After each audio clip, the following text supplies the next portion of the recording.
My name is Thomas Abraham. I run the master's programs. Lovely to see you here. We're really excited because for us professors, it's wonderful to see this sea of new faces in front of us. And it happens once a year. It's always exciting. And the sad thing is, within the blink of an eyelid, it's all over, and you guys are gone. May, by May, you're done, you're looking for jobs, and that's it. But for us, it's wonderful. I hope all of you are excited to be here. Are you excited to be here? Yes, wonderful. Okay, now here's what we're going to do. I'm going to hand this over to Ying Chan, our director, and she's going to welcome you. I think you are the 14th batch of incoming master's students. From 2000 was the first year we graduated, right? 1999. Okay, so you're the 15th then. Wonderful. So she will welcome you, talk a little bit about the center, its vision, and then you will meet faculty members who will introduce themselves briefly to you. After which, we have a brief coffee break, and then we get down to some nuts and bolts issues. Tech, we've got a big tech team. How do we use the technology that we have here? Plagiarism and other issues. Internships. And then we'll have lunch. Each one of you has been assigned a faculty advisor. So you will have lunch with your advisors. We're also very fortunate. We'll have some of our alums from last year's graduating batch. They will come and speak to you as well about their experience.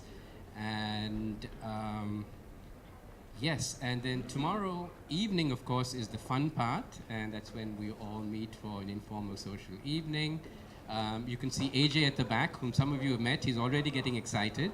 So we look forward to seeing all of you there as well. So anyway, without further ado, I'd like to hand this over to Ying Chan. Hello, thank you, Thomas. Good morning, everybody. My name is Ying Chen.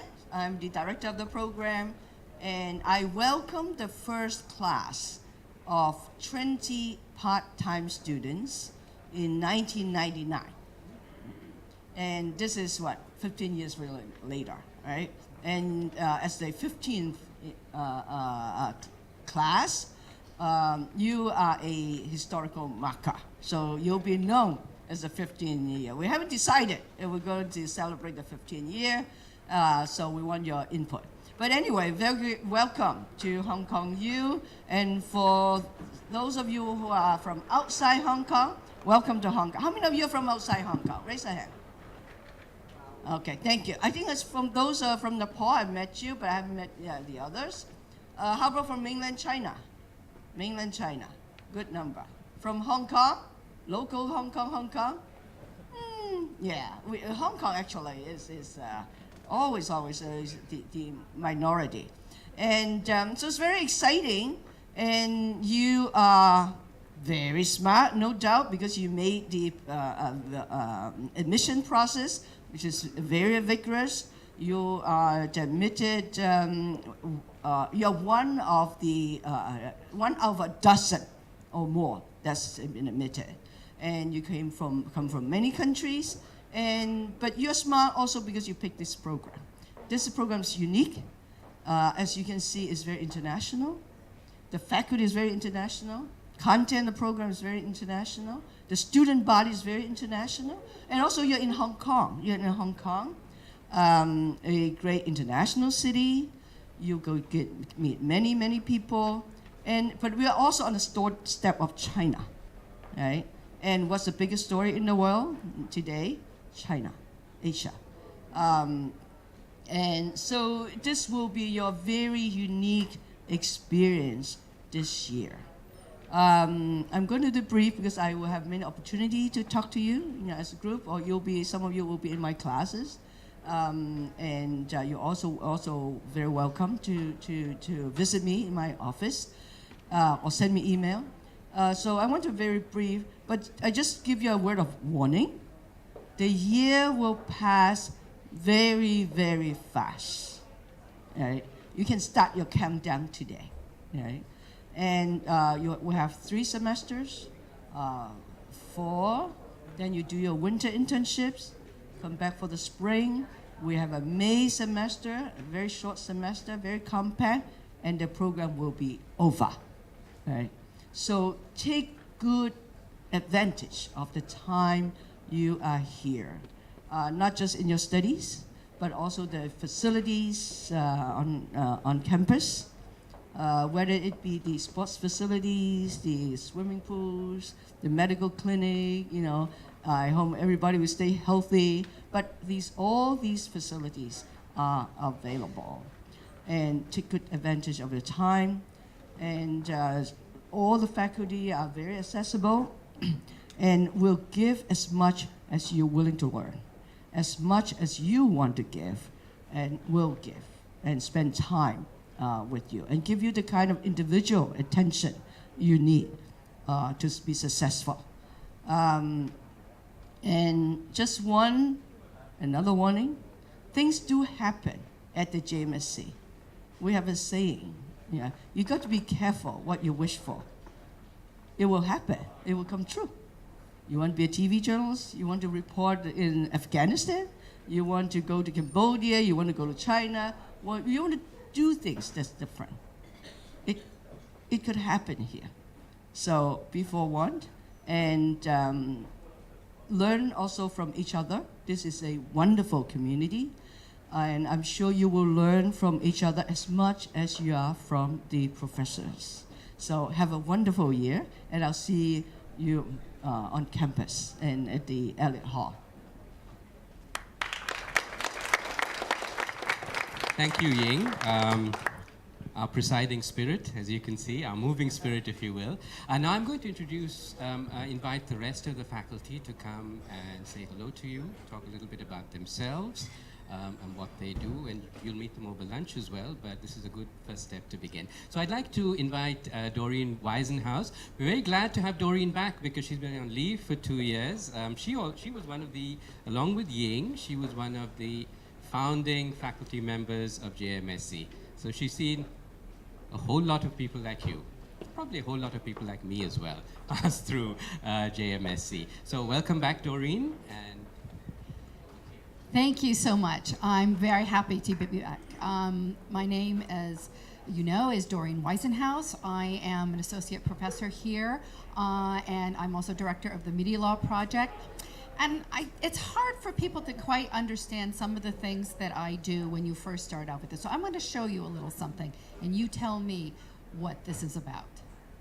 Hit it, AJ. No, I'm not going to dance, sorry. Gangnam Style.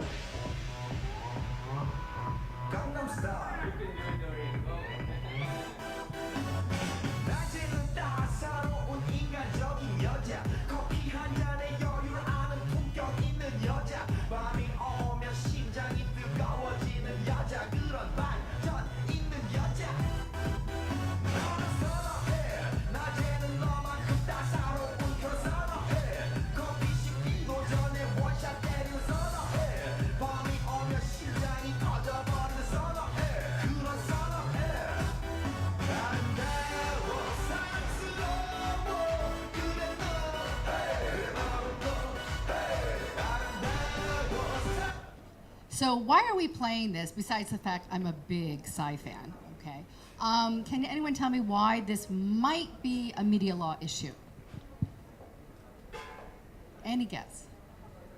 Copyright, exactly. So here we have something that's very, very common on the internet, in today's media society. I mean, I have to say, as part of my research, I watched a lot of these parodies, right? So Psy's Gangnam Style song was huge, huge, huge. I drove my 16-year-old son crazy because I was singing it, at least any of the English words that were there, and followed along as many, many, many hundreds and hundreds and hundreds of people try to do their own parodies, their own versions, and so on. And so there are various issues in everything involving media law. It's not just the traditional defamation, what you write about, you hurt someone's reputation. Yes, it's copyright, but it's really interesting issues. The internet has changed everything. One of the reasons I was gone for 2 years is because I was updating this book. So my students here will have an opportunity to read Hong Kong media law. And so I thought, okay, the book came out in 2007, there shouldn't be too many updates. So wrong. And the book is substantially rewritten and updated and expanded, particularly in an international context. Let me tell you a little bit about myself and how I happened to get here. And as the days and weeks and months go on, I want to hear all of your stories as well. In summer 1999, I was very happy in my job as city editor of the New York Times. It was my dream job. It was a job that I thought I was going to stay in for the rest of my career.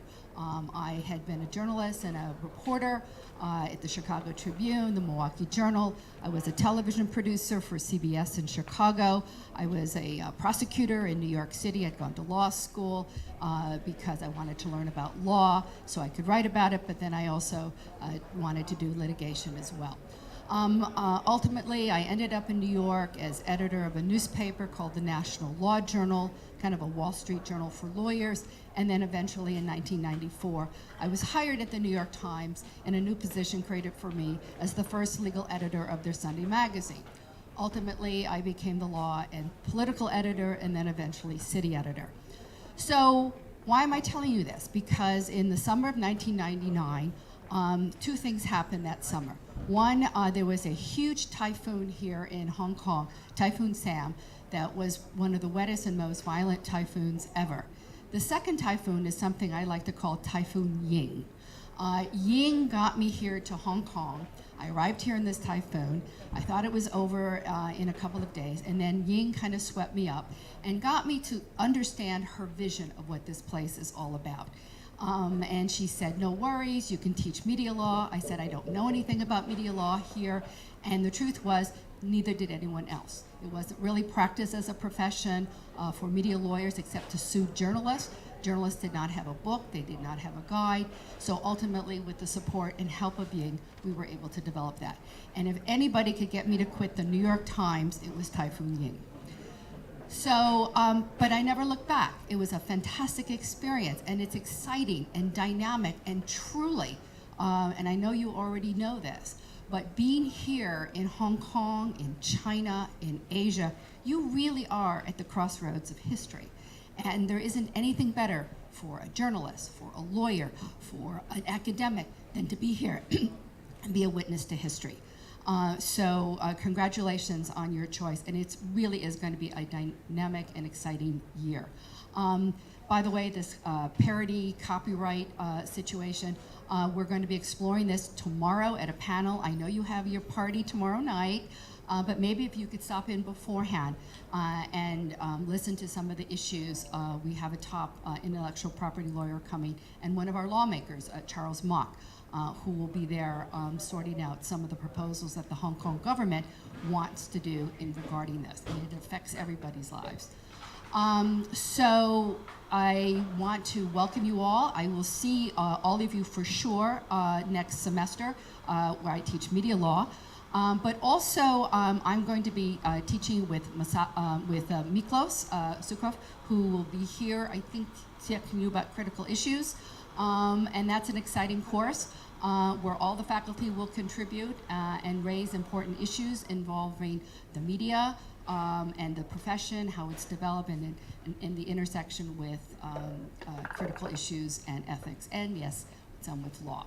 I am also very interested to find out if any of you have any interest in some of my subject areas. I am looking for research assistants, particularly in the areas of global press freedom and other international developments. You can go on my website and you can see what some of my writing is. I do also survey articles on media law issues and communication law and policy throughout Asia, 30 countries. So pick and choose a country that you might be interested in. Anyway, welcome. I really look forward to meeting each and every one of you, and particularly my advisees, who I'll be seeing over at lunch. And if you have any questions, my door is always open. You just have to find me sometimes, but I'll be there. Okay, thank you. Thank you, Doreen, for that wonderful musical interlude as well. I'd like to invite the other faculty members. Kevin Sides, can I ask you to come? And Jeff, Keys, all of you, if you could come sit here, I can make sure that I don't miss you. Thank you.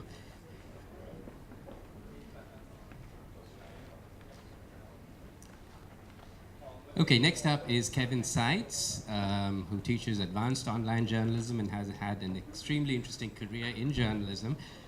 Oh, you know what? I'm sorry, Roy. I'm sorry, but you know, all of us should be standing somewhere here. Apparently, I should have said it earlier. Is this the right place? Okay. So Kevin, if you could come down here, you look better. Not that you need to. How many of you are here because you were bored with your last jobs? Stand up. Stand up. What were you doing? You were what? Tech support. You're in the right place, let me tell you. How about you? Banking. You were what? I was in banking. Banking. Yeah, I know that well. My father was a banker and he hated every day of it. So, welcome. How about you? Professional intern. What? Professional intern. Okay. Professional intern. We can help you on that path as well. How about yourself? I work for the Chinese state media. Well, that sounds pretty interesting. We might have something to give you a comparison on. Okay, thank you. I became a journalist at 15 years old. I loved it so much I lied about my age. I went down to the local newspaper and I said I'm a photographer. I had just gotten a camera about a week ago. And so I started taking pictures and I presented myself as someone that had an automobile and could go around and take pictures for them. I didn't, I couldn't drive yet, but I wanted the job so bad they finally caved in and they gave it to me. And so I would ride my bicycle around my hometown and I would take pictures of all the exciting things that would happen, baseball games, study groups, luncheons, things like that. Now, a million years later, I'm still doing this job and I'm still excited about it. And I too was swept up by Hurricane Ying, Typhoon Ying. I was working in the United States and I've had an interesting career that's kind of spanned all the different mediums. I worked in television news for ABC, NBC, and CNN. They're all networks, and that was an interesting time period for me. But I felt somehow things were changing in journalism and that we weren't able to report with the same effectiveness that we could on the internet. The internet was able to provide this kind of depth and multimedia coverage that really provided that missing nuance that we weren't seeing in network news. I would do a piece and it would be a minute 30, 2 minutes long, and I watch it and I would think about the thousands of dollars that were invested in doing that news story, and I wondered at the end of it, had the audience learned anything? While with the internet, I could begin to see really that we were getting beyond the surface, that we were starting to see the background of how reporters actually even worked. How did they cover their stories? We could hear our subjects speak with video clips. We could talk about them with the nuance of words, and we could see their face with the image of photography. And all of those things combined in a single delivery system became very powerful. And I joined Yahoo News, and I did a project where I covered every conflict zone in the world within 1 year. And it was a long year, let me tell you. It was about 20 wars. And I think in that time period, in that year, we were probably able to help audiences understand conflict so much better with a much smaller budget than we ever had with network news.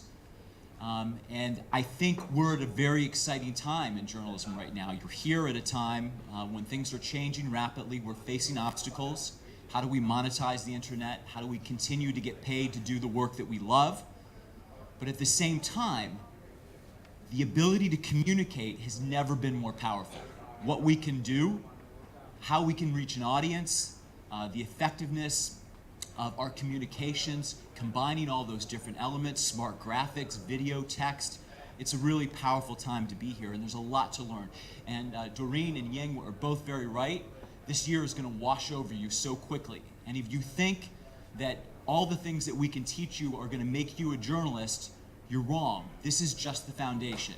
You have to work yourself to be a journalist. You have to take all the time that you need to learn the technical skills, to practice what we teach you, because it takes, what do they say, muscle memory, doing something 10,000 times before you actually get good at it. I'm still waiting. I'm still on like 3,500 somewhere. But we've got a long way to go. But it is an exciting time period. And I want to show you a little bit about the potential. AJ, if you could move this up to the video section. This summer I went back to Afghanistan for the 5th or 6th time. And I actually worked with one of our alumni. He was a student in the master's program last year. His name was Mateen Sarfraz. And he actually lives in northern Afghanistan, and I hired him. He got his first job out of the graduate program working for me. And I met him, I crossed the Tajik border from Tajikistan into Afghanistan as I had done 12 years ago in 2001 when the war first started. And with Mateen, I retraced my steps across Afghanistan to do a story for Vice magazine.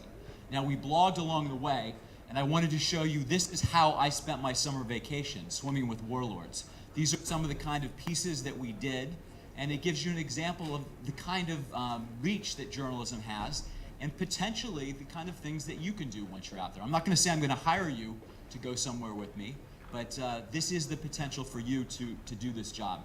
We can go ahead and hit it.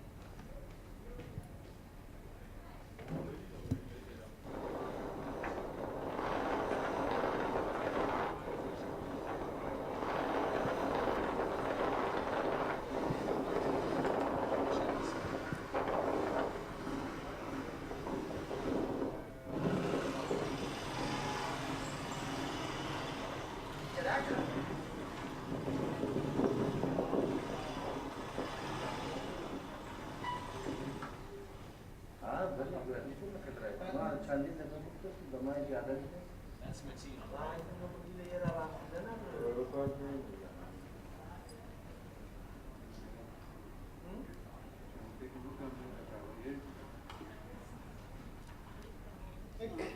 Two, three, say.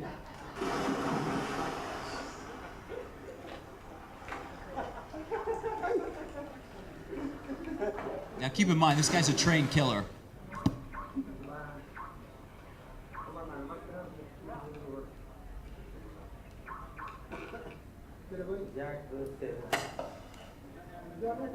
It looks like a dud.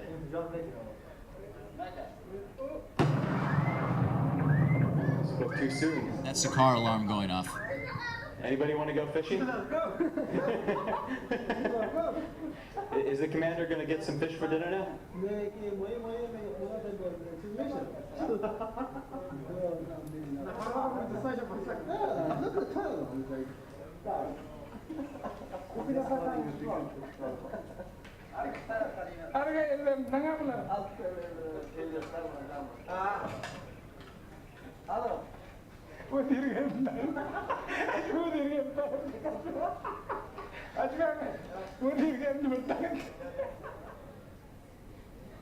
Okay, that's just one clip that went with other stories. There was a text piece, a longer text piece that video and so on.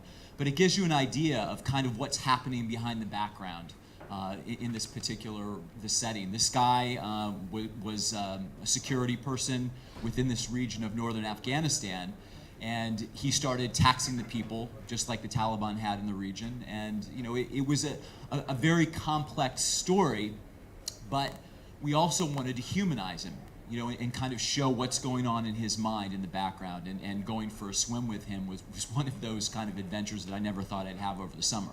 Now, I'm not saying when you're going to graduate, you're all going to go swimming with warlords, but this is the potential of the profession, and it is a little bit more interesting than banking. It's a little bit more interesting than tech support, and I think you're going to enjoy the process. So I'm looking forward to working with you. And I'm in 210 in Elliott Hall. I teach international news this semester, which is an undergraduate program, and I have some of you in a reporting and writing section, section B, and I look forward to working with you. So thank you very much.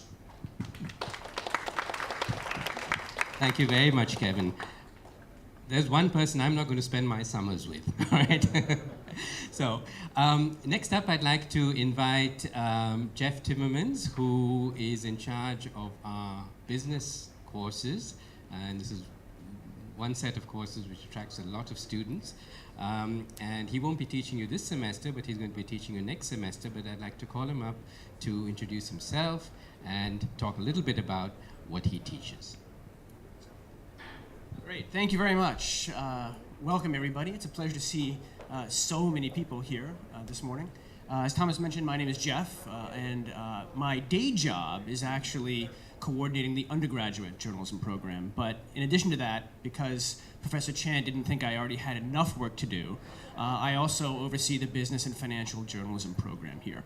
And it's primarily a postgraduate level program. I'll tell you a little bit about it, but I wanted to tell you first a little bit about my conception of business and financial journalism, because a lot of people think business journalism is boring, certainly not as exciting as swimming with warlords.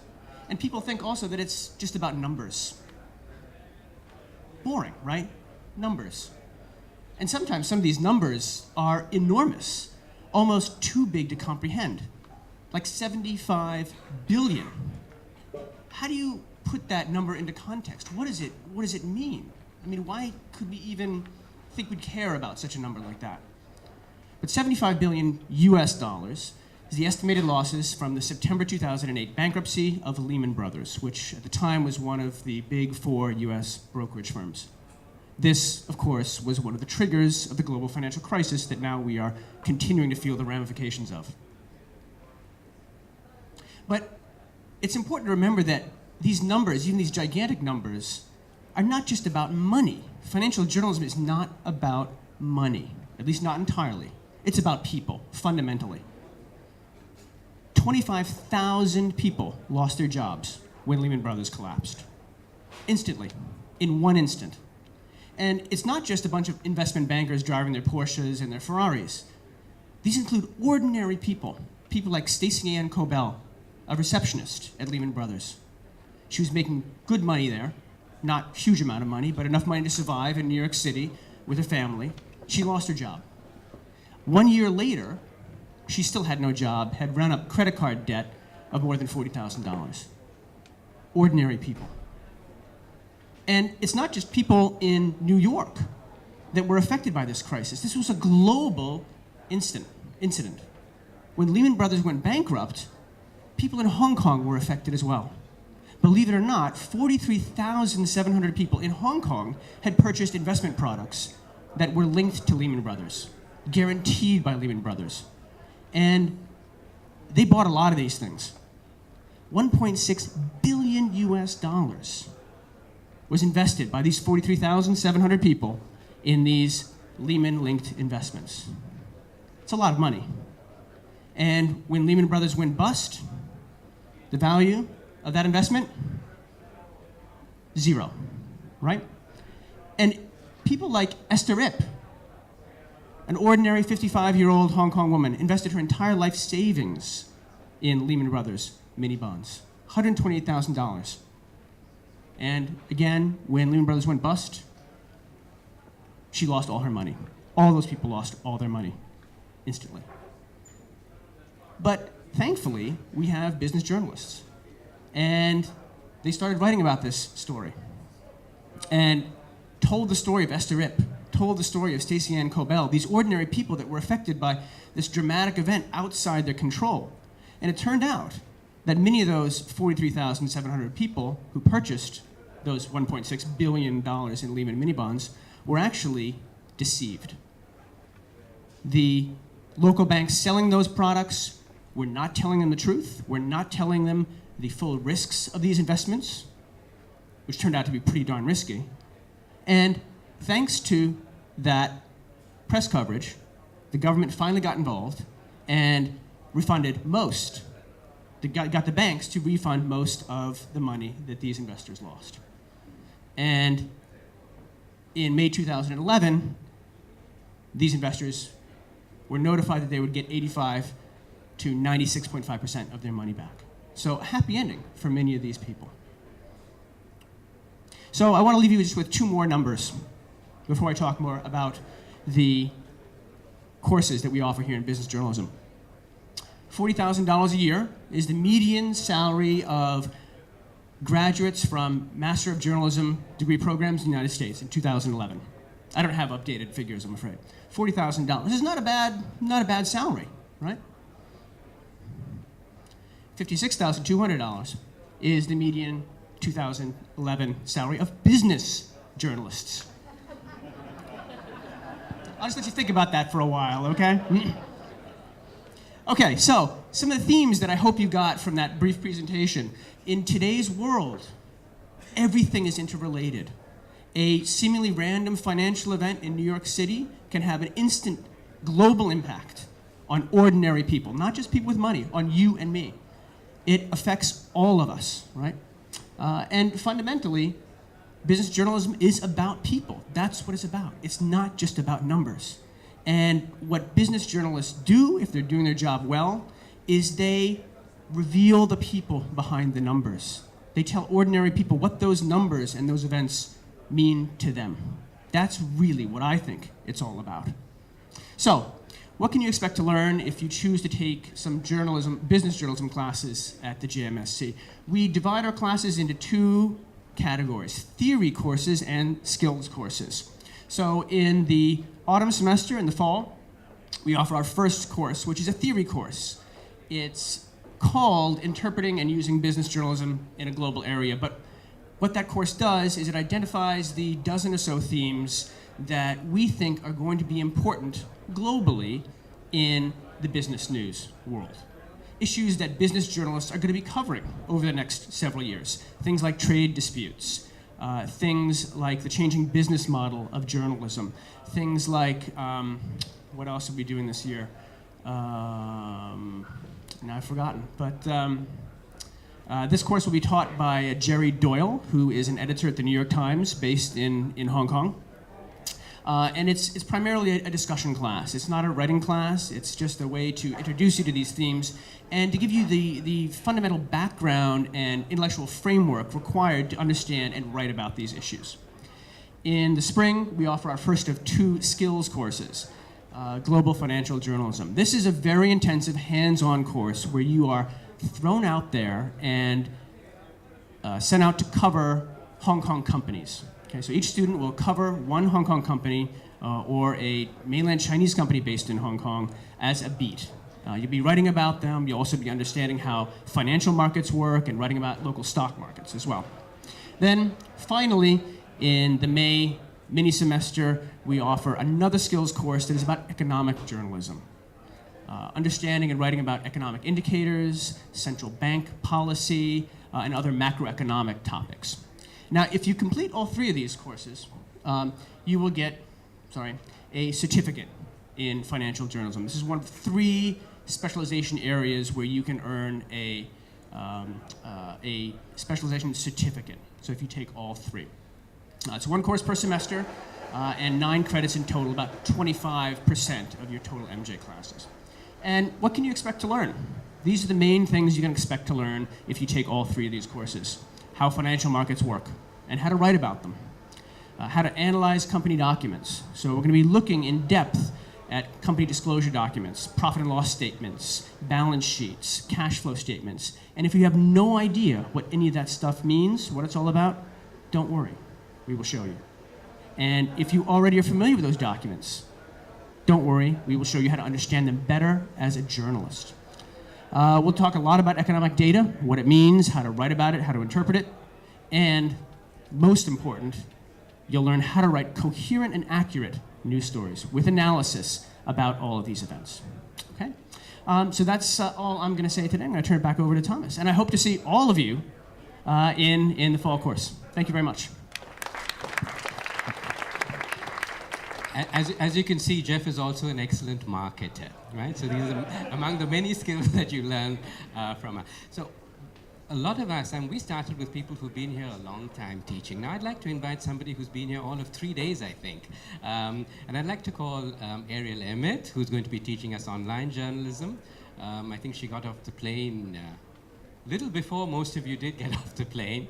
So Ariel, will you come over? She's going to be teaching the online journalism course for you in the first semester. So can I ask you to introduce yourself, talk a little bit about yourself? Hi, I'm Ariel Emmett.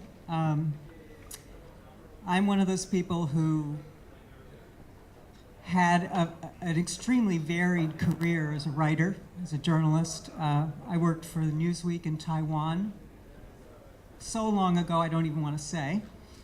I worked for the Detroit Free Press as a feature writer, and then I became a science writer. and wrote 41 cover stories for The Scientist, which was a US publication on science and biotechnology.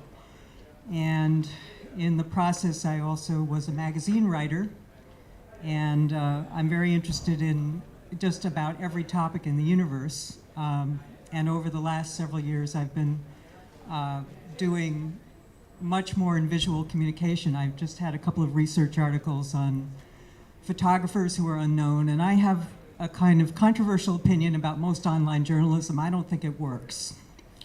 I think it's very forgettable. I think the standard is too superficial. And I would like to see you find your style and your depth in the program that I'm involved with, whether that's photography or video. I want to see a piece that gives me something I've never seen before. I know that's kind of intimidating, but to be honest with you, I think you could become one of millions of forgettable writers and forgettable photographers unless you find your depth. And that's what I'm here to do. I'm here to help you find a way to go deeper into a subject and find an angle that approaches art. Because I think great journalism is an art form. And whether it's photography or art or video or your depth of writing, I want to see you go there to some place that makes me remember who you are and why you did what you did. Let's see, what else can I tell you? I've written a couple of books. I'm not a technology freak. I use technology. I taught myself CSS a year ago so I could teach it to students. So I'm going to run this more like a workshop. And if you're brilliant at something, come up and show us. You probably will be better at it than I am. But what I'm good at is getting you to find who you are. And that's what I want to do this year. Thank you.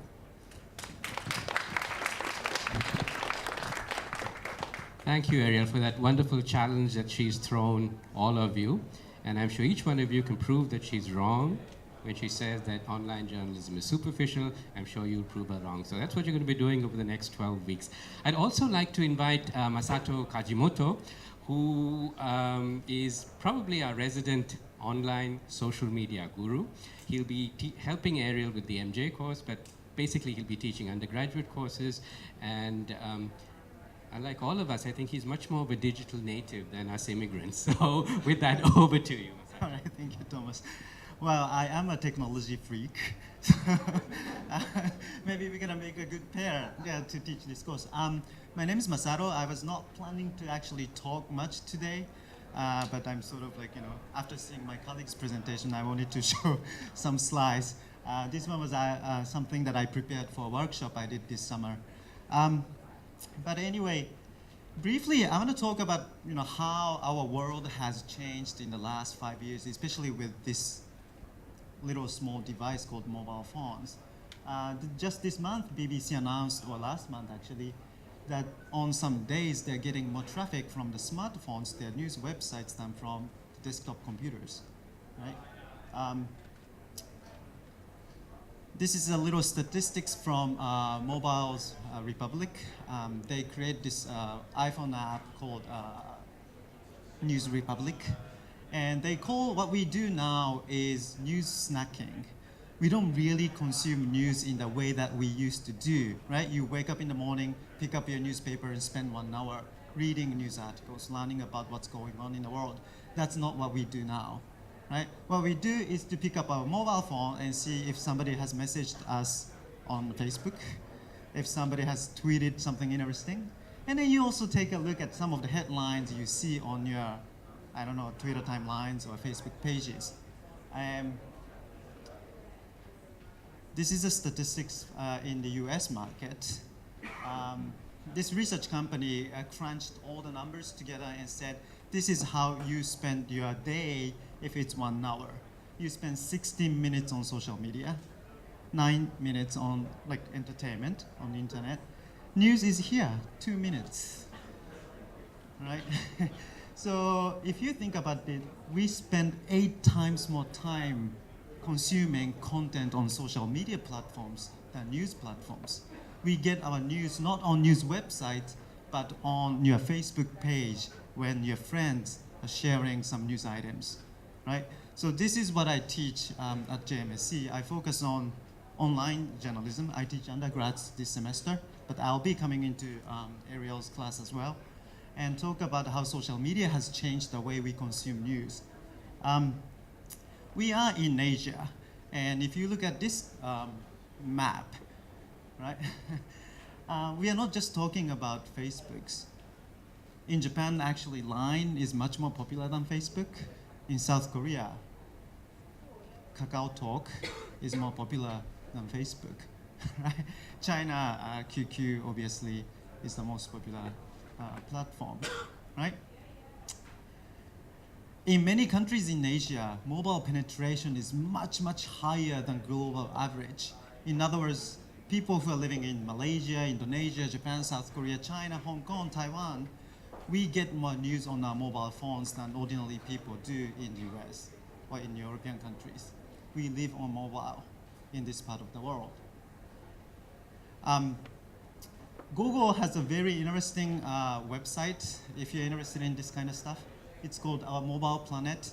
It's got massive data set that you can manipulate and you can tweak to get the data you want. I'm not gonna be showing how to use this probably in your class this semester, but if you're interested, just come visit my office and I can show you how this particular tool will help you understand how mobile technology is changing the way we do things. All right, so this will be the last slide.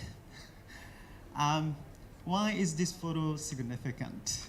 This is the first slide I used to talk to my undergrad students in online journalism course. Why is this photo significant? Yes, Wendy? Okay, most shared photo on social media, yes. Okay, most retweeted photo in the world.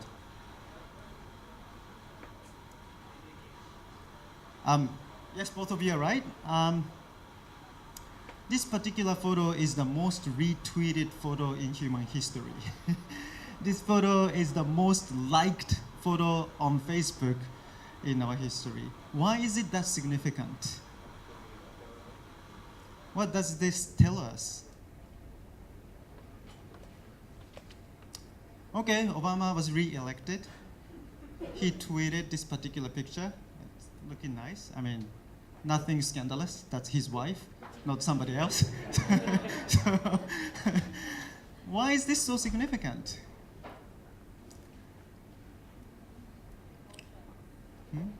Well, it shows emotions. It's a good picture. That's why many people liked it and retweeted it. This particular picture, to me at least, represents how our roles in our society have changed. Journalists are used to be called fourth estate, right? We are go in between. In other words, we are between the government and the public. If the government wants to tell something to the public, they talk to the media, and media disseminate that message to the public. Right? If the public wants to tell something to the government, if your view is kind of minority voice, but you feel strongly about social issues, you talk to the media. So media can write about it, and government and other people will hear what you think. That days are gone. Right? Obama doesn't need journalists or news media to disseminate certain information to the public. He can post it on Twitter. I mean, his staff, obviously. He didn't do this by himself. His staff can do it, right? And immediately, 814,000 people retweeted, right? And every one of us has average of 250 followers on Twitter. We have an average of 300 friends on our Facebook page, right? So each share, each retweet reaches another 300, and half of them share, and then another, it snowballs.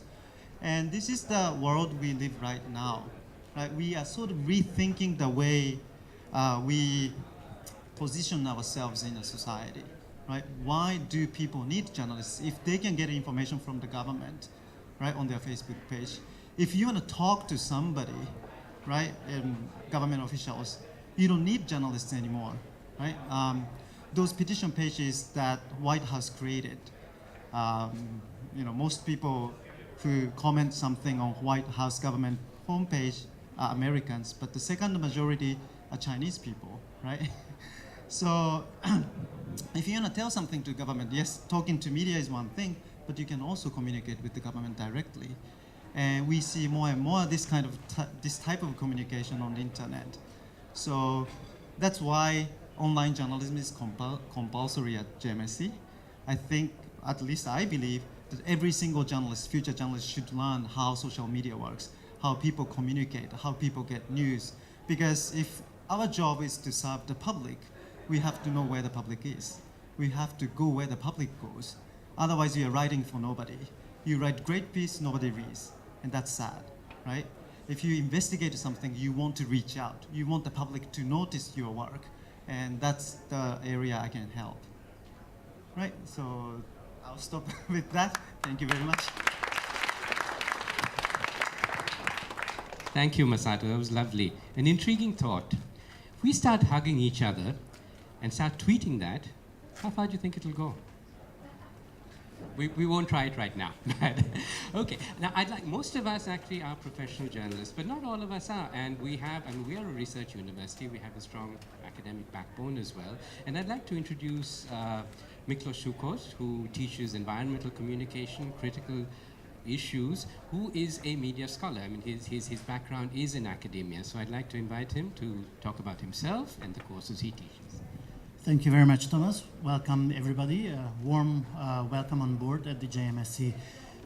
Thomas introduced me as a researcher. I can also say I'm an academic egghead.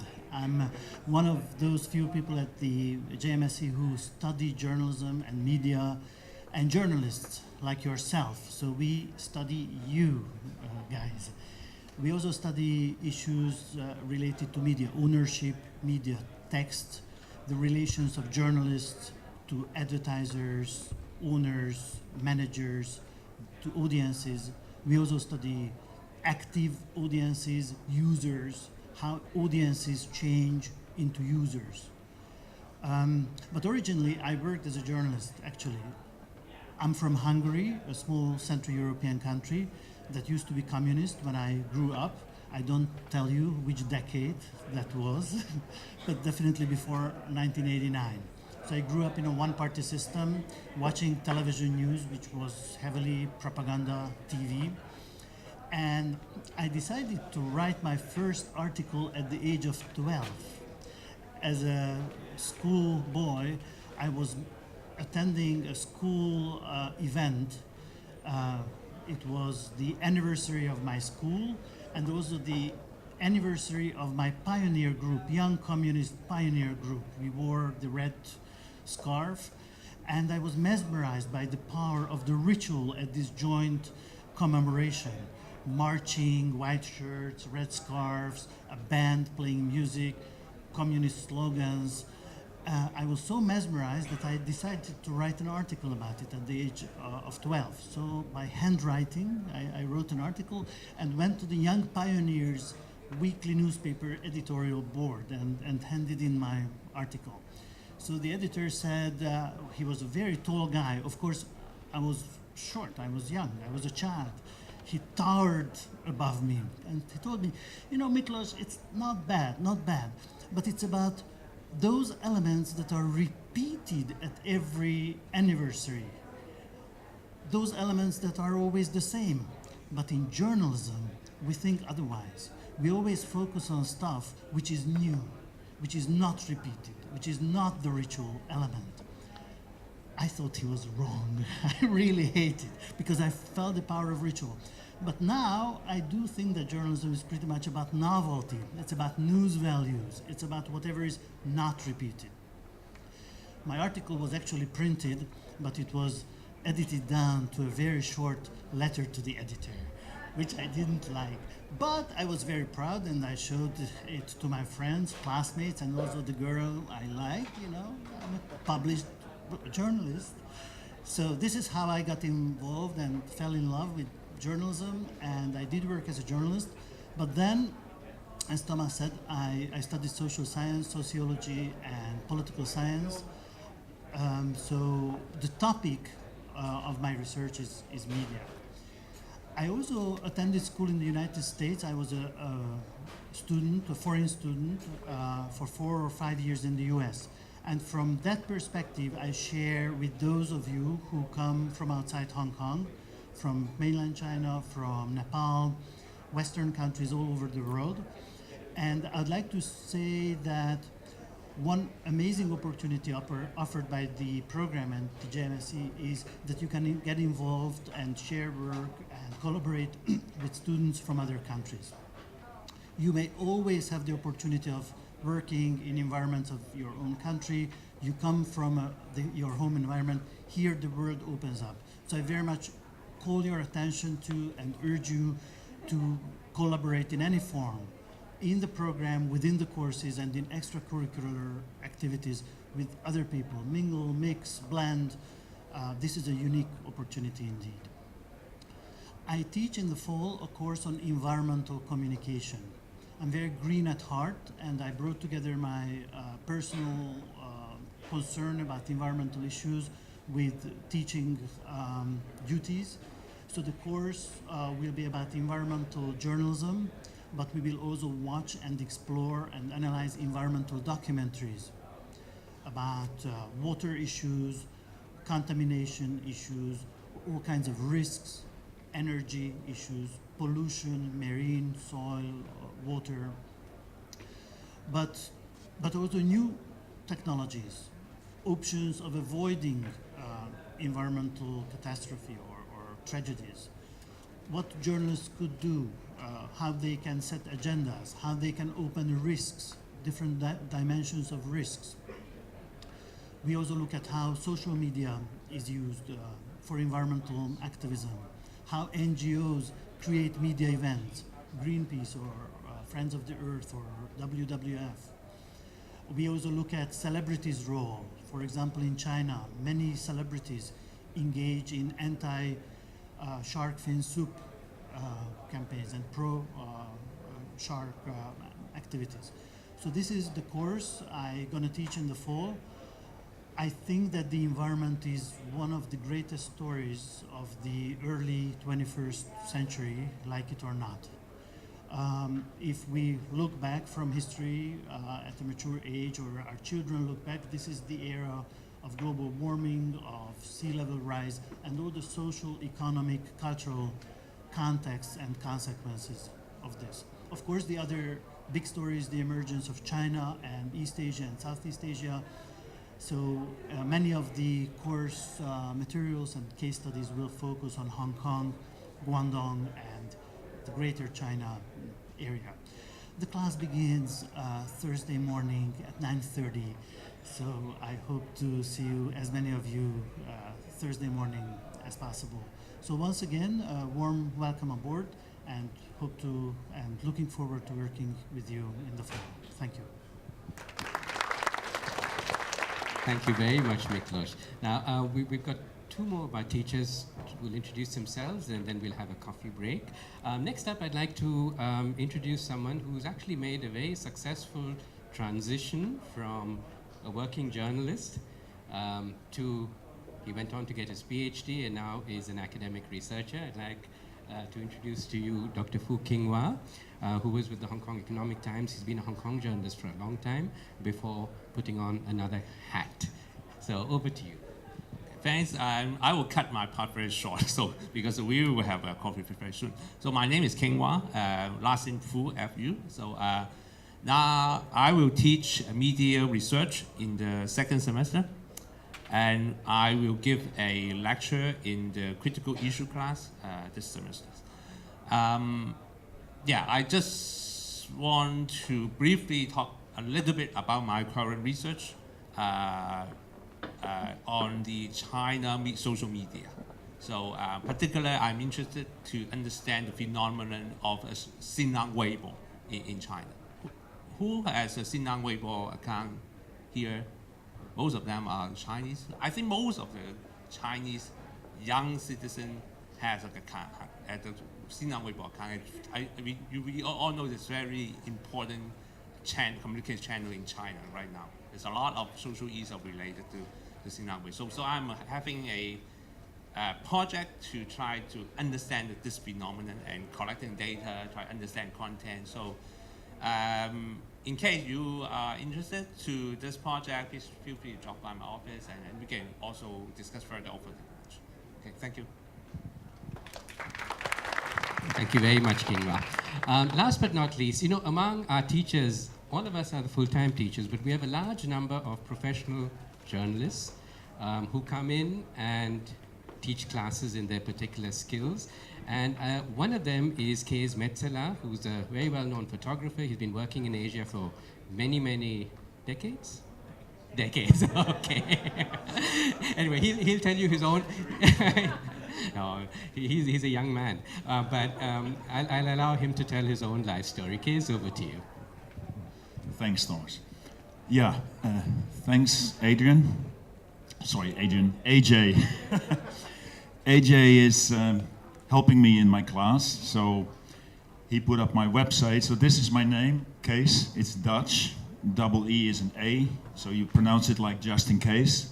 Suitcase, headcase, etc. I keep it very short. I am a professional photographer, but don't worry, I once was a microbiologist, and I'm a farmer's son, so I'm quite multimedia. I'm also a member of the slow photo movement. And in that sense, I'm a bit in the, I definitely understand Ariel's aim. In this hip and cool and fast multimedia world, we are seeing pictures all the time. I think most of us see hundreds, maybe thousands of images every day. We don't even realize it. It goes slap, slap, slap on the net, TV, on your phone, etc. I'm still from the school of, I like to look at a picture for a long time. Like this one I made in 1986 in the Philippines, the last stand of Marcos's troops, and I can still sit and look at it. And don't worry, I don't want to gloat about my own pictures, but it's just an easy way of showing it. So within this modern multimedia world, I like to make you realize how to make a better picture. Some people, they say photography is not necessary anymore. We all, we shoot high-res video and we just take a few stills from the video. You can virtually do that now. I still believe that it's a different business, making pictures. And I will explain you how in the course, at least what I know about it and what my experience is. I will show you how a camera works. This thing, for a lot of us, what is it for you, this machine? What is it? A what? A reporting device. What more? It's actually a pretty good camera. It's also a very good radio receiver. It's a good everything. For me, it's also a good camera, but what I don't like of it is you cannot really do much with it. You can make a decent picture, you can just focus a little bit, but that's all. You cannot do anything else. So it's actually, in that sense, not a very good camera. It's very good for snaps, and I will even show you how to make better ones with this. But we have other cameras at JMSC. You don't need to have your own great camera. We have cameras. And I will show you how to use them to make a better picture. So therefore, the slow photo movement. You can choose for my classes at the second semester, I presume. And I hope to see as many of you as possible. And I think that's enough for now. I can go on, of course, but this is enough. If you're interested in pictures, come to see me the second semester. Thanks. Thank you very much. Each time I listen to it, I'm really amazed by what wonderful colleagues I have. Anyway, let's take a break for coffee now, and this is your opportunity to meet, mingle. You'll have more opportunities, talk to each other. We'll be back in about 15 minutes for the